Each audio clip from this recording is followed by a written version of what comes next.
Everyone thought the horse was already dead, collapsed in the dirt, its ribs visible, swarmed by flies. No one even looked twice. But then, one person knelt beside the broken body, whispered gently, and refused to walk away. What happened next would leave an entire town questioning what it really means to be alive, and what it takes to come back from nothing. The flies buzzed like static in the heavy afternoon heat, circling something slumped in the far corner of the auction yard. Most folks didn't notice, or didn't care to. To them, it was just another lost cause in a place where weak animals went to disappear. Dust clung to the air, and the stench of waste and sweat masked the scent of something worse, rot. But Mara noticed. She had only come to observe, part of her vet internship at the local clinic. She wasn't supposed to interfere. Just watch, learn, stay back. But something about the unmoving shape by the fence pulled her, like gravity. She broke away from the group and walked toward the lot no one wanted to enter. As she drew closer, her breath caught. It was a horse, barely. Its ribs jutted out like broken rail ties. Each breath shallow and slow, eyes half shut, glazed over with pain and exhaustion. Flies covered its back, legs, eyes, patches of hair were missing, and open sores oozed. The stench hit her like a slap, sour infection, old blood, something else she couldn't name. She knelt slowly, careful not to startle him, but he didn't flinch. Most would have assumed he was already gone. Maybe he would be soon. But Mara saw something, faint, buried deep beneath the decay and filth. His eye twitched, just slightly. Enough. Hey there, she whispered. Her voice cracked in the dryness. She reached out, fingers trembling, and gently brushed away a cluster of flies. His skin twitched weakly beneath the touch. Her heart squeezed. Behind her, the auction manager barked out orders. Trucks were loading, whips cracked. Bidding numbers were shouted like numbers at a stock exchange. Mara stood and ran back toward the main pens. Who's responsible for the horse in the far lot? She asked. The manager didn't even look up. The one on the ground? She nodded. That one's already gone. We're hauling him out with the rest of the carcasses later. Why? He's not gone. The man sighed. Sweetheart, he will be. Let nature finish what it started. She didn't budge. I want him, please. He raised an eyebrow. What for? A mercy burial. I'll take care of him. He stared at her like she'd grown horns. You haul it, you own it. No refunds, no vet bills on us. You understand? I understand. A few workers watched with morbid curiosity as she backed her uncle's old trailer to the lot. With help, and more effort than anyone thought worth it, they slid the broken horse onto a blanket and hoisted him in. As the gate clanged shut, Mara looked back at the limp body lying in the hay. I don't know your name, she whispered, voice steady now. But you're not done. Not yet. And for the first time since she found him, his ear twitched again. The trailer creaked under the weight, not because the horse was heavy, but because everything about him felt like sorrow. Dead weight. That's what the auction manager called him. That thing's a carcass, he muttered, watching Mara with a mixture of pity and disbelief. You'd be better off rescuing roadkill. A few bystanders chuckled. One old rancher, leaning on a rusted gate, shook his head. Some animals ain't meant to be saved, he said, almost kindly, almost. But Mara didn't flinch. Her hands were shaking, her heart pounding so hard it echoed in her ears. But she kept her gaze locked on the slumped body in the dirt. I'm not asking for your opinion, she said, voice low. I'm asking for a chance. The manager sighed, waving a hand dismissively. Fine, he's yours. But don't come crying to me when he dies on your property. No vet, no help. You handle this on your own. Mara nodded. I will. It took nearly an hour to figure out how to move him. The workers wouldn't help. Too risky, they said, too pointless. So Mara borrowed a rotted plank, a heavy blanket, and sheer will. She knelt beside the horse, brushing dirt and flies from his face. I need you to work with me, okay? She whispered, more to herself than him. Somehow, he moved, barely, a flick of his shoulder, a shift in breath, enough for her to wedge the blanket underneath. She strained as she dragged, braced and leveraged every inch of his frail frame up the ramp. Her arms burned, her back screamed, but she didn't stop, not until his body lay in a nest of hay inside the trailer, still and silent, but finally out of the sun. Her uncle's truck rattled as she climbed in, hands raw and caked in dirt. As she drove, every bump in the road felt like it might be his last. She glanced in the rearview mirror every few seconds, watching for breath, for movement, for anything. When they reached the barn, she parked and rushed to the back. He hadn't moved. Panic spiked, but then his ear twitched again. Tears welled in her eyes as she whispered, "You held on, so will I." She didn't know how she'd afford the care, didn't know if he'd survive the night, but she knew one thing for certain: he wasn't a carcass, not to her. The barn was quiet, save for the low hum of the old fan and the occasional creak of wood settling in the night. Mara knelt beside the horse, sweat clinging to her neck, a bucket of antiseptic water by her side. Her hands moved with a trembling kind of focus, scraping away dried blood, brushing off swarms of gnats, peeling back the layers of filth to find whatever was still living underneath. He didn't flinch, didn't kick, didn't even blink. She whispered softly as she worked, not because he could hear, but because silence felt too close to death. "It's okay, I've got you now." The wounds were deeper than she thought, open sores, raw patches, festering cuts around the legs and belly. Maggots wriggled in the worst of it, and Mara gagged more than once, but she kept going. 1 inch at a time, she flushed the wounds, dabbed iodine, applied salve, changed bandages. Her uncle poked his head in around midnight. "Mara," his voice was gentle, but edged with concern. "You need sleep, that thing's not gonna make it." "He's still breathing," she whispered, eyes locked on the shallow rise and fall of the horse's side. "That's enough." He sighed, rubbed his jaw, and disappeared into the dark. The first night bled into the second. She spoon-fed him a mash of water and soaked feed, drop by drop. Most of it dribbled out. She massaged his legs, brushed his tangled mane, swapped out the soiled hay beneath him again and again. By the third day, the barn smelled like a battlefield: blood, sweat, antiseptic, and hope. She barely ate, barely slept. Her mother came by once with soup and concern. "Honey," she said gently, watching Mara wipe down the horse's flank, "you've done all you can." "No," Mara said, not looking up. "Not yet." She didn't cry, not then, but her hands were blistered, her eyes hollow, her voice cracked when she spoke. Still, she stayed. Then came the fourth morning. A golden strip of sunlight spilled through the slats of the barn, dust danced in the beam.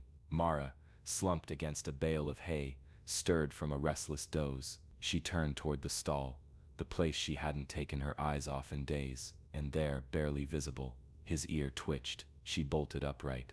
"Hey, hey, I saw that." She rushed to his side, kneeling close, heart pounding. "You're still in there, aren't you?" The horse didn't move again, but he didn't need to. That flicker, small, defiant, was enough. She stroked his neck gently. "Ash," she murmured.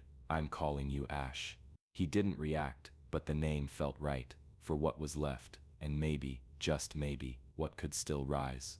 The first time Ash moved his head on his own, Mara nearly dropped the syringe in her hand. It was small, barely more than a shift in the straw, but it was there, real, intentional. "Good boy," she breathed, crouching beside him. His eyes, once dull and glassy, now blinked with slow awareness. He was still fragile, every bone pressing against his skin, but something had shifted. The ember had caught. Over the next few days, Mara built a schedule like a lifeline: IV fluids in the morning, slow soaked feed in the afternoon, gentle stretching before bed. She kept the lights low, the sounds soft. Her voice became a constant, steady, calm, always reassuring. "Easy now, Ash. I'm right here." On the seventh day, he tried to stand. His legs buckled, and he collapsed with a groan that shattered her. But the next day, he tried again, and this time, he stayed up, wobbly, trembling but upright. Word spread. People who'd mocked her curiosity now came by the fence, whispering like they were afraid to spook a ghost. "He should have been gone," said Dr. Niles, a local vet. Mara begged to stop by. He was old-school stoic, skeptical, but even he looked shaken as he examined Ash's sunken frame. "I've seen less damage kill a horse. Whatever you're doing, keep doing it." But physical wounds weren't the only ones. Ash spooked at every sudden noise. A shifting tarp sent him scrambling. The clang of a feed bucket made him tremble. When Mara lifted her hand too quickly to wipe sweat from her brow, he flinched so violently, he nearly fell. Okay, she whispered, lowering herself to the ground, making herself smaller. Okay, no fast moves. I get it. She started sitting with him in silence, letting him come to her. Some nights she read aloud, old books from vet school, just to fill the air with something soft, and slowly he changed, not like a miracle, like a survivor, the kind that doesn't trust easily, because trust once cost him too much. One evening, while Mara was brushing his neck, he turned slightly and rested his muzzle against her shoulder. No tension, no flinch, just weight. She froze, the brush still in her hand. Her throat tightened. "You're safe now," she whispered. Ash didn't answer. He didn't have to. In that moment, she realized what had happened to him wasn't just abandonment, it was cruelty, systematic, repeated. This wasn't about rehab anymore, it was about rebuilding something that had been broken long before she found him in that forgotten lot. It would take time, patience, grace, but so would anything worth saving. The wind howled before the rain came, sharp and sudden, like a warning. Mara had just finished the evening routine, when the first crack of thunder split the sky. The barn lights flickered. Ash lifted his head, ears pinned, muscles tight. "It's just weather," she said softly, rubbing his shoulder, but her voice was drowned out by the downpour. Then the lightning came. The flash lit the entire barn in white. The crash followed too close, and Ash exploded. He reared back, slamming against the stall door. Wood splintered. The latch broke. Before Mara could move, he bolted out into the storm, into the open.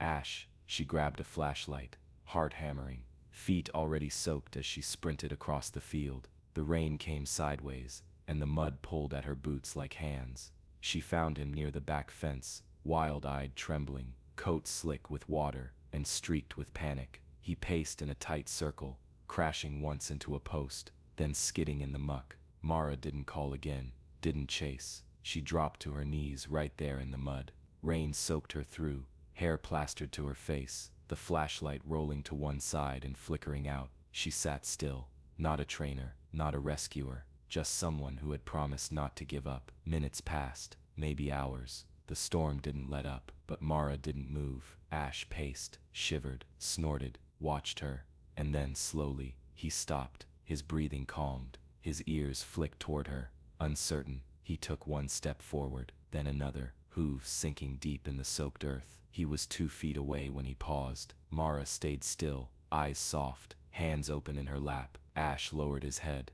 tentative. He touched her shoulder with his muzzle, breath warm and shaky against her skin. Mara exhaled, her own breath catching. "There you are," she whispered. It wasn't training, it wasn't control, it was trust, hard-won, fragile, real. She stood slowly, and together, step by muddy step, they walked back to the barn. Inside, she dried him with towels, her movements gentle, his body finally still. The rain pounded the roof above them like 1,000 drumming fists, but in the stall, it was quiet. Mara leaned against him, exhausted. "We'll get better at this," she said softly. Ash nudged her hand, not in fear, in answer. The morning air was cool and still, the kind that whispered of beginnings. Mara stood by the trailer, adjusting the leather halter on Ash with steady hands. He looked different now, stronger, fuller, no longer a shadow of himself. His coat had regained its deep chestnut shine, and the hollow spaces along his ribs had filled with quiet power. "You ready, big guy?" she murmured. Ash flicked an ear and exhaled,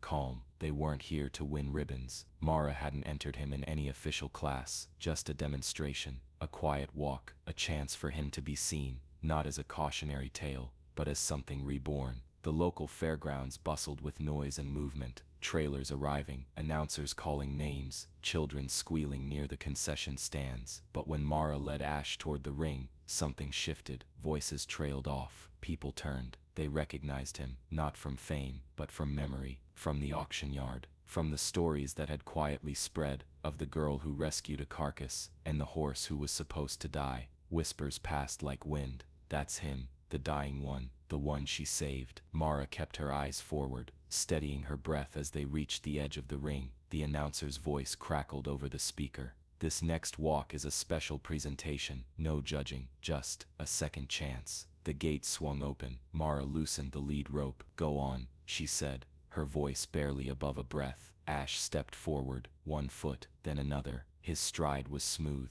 measured, not perfect, but proud, his head lifted high, ears forward. The crowd was silent, not from disinterest, but awe. And then, without cue, without pressure, Ash broke into a trot, not a rush, not a flight, a choice. Mara's breath caught in her throat. She didn't run beside him, didn't hold him back, just watched. He moved with grace, legs stretching, hooves landing with rhythm and intent. The horse who once lay dying in the dirt now carried himself like he remembered what it felt like to live. The crowd erupted, not loud, but full, applause that rose like a wave, clapping, whistles, murmured gasps. Some wiped tears, others just shook their heads. Mara stood at the edge, hands pressed to her heart. She didn't wave, didn't bow, she just smiled, because this moment wasn't hers, it was Ash's. When he circled back to her, he slowed and stopped at her side, calm, breathing hard, but steady. She reached up and touched his cheek. "You did it." Ash leaned into her palm, not for comfort, for connection. In the end, it wasn't about the show, it was about the showing up, and the world seeing what could rise from Ash. If this story moved you,